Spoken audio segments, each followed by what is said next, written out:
Şariatında күнде ана жамағатқа айтасың. Ананы сыйлау керек, ананы сыйлау керек. Өте дұрыс айтасыз. Құрметтің бәрі анаға болу керек. Ендеше ол шариғатыңда енені сыйла деген жоқ па еді? Апатай, о не дегеніңіз? Сіз де менің анамсыз ғой.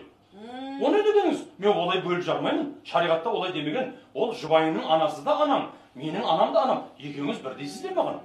Ендеше неге шығарып салмайсың? Қалай айтсам, апатай, мен молдамын, білесіз. Мен шығарып салғандар қайтып бұл өмірге келмейді. Сіз сол кеп тұрсыншы деп әдей шығарып салмайын ғой мен сізді. Жарайды, осы жол шығарып салайын. Ауыз біләхіне шей...